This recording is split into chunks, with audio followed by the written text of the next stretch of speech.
I appreciate your help, but I'm afraid those bastards did their damage already.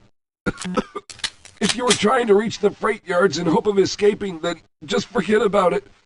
The military is rounding up everyone and everything they can find, and either killing them or bringing them up here for questioning. A colleague and I came up with our own plan for escape, and we were on our way to one of the old prototype labs when we ran into them.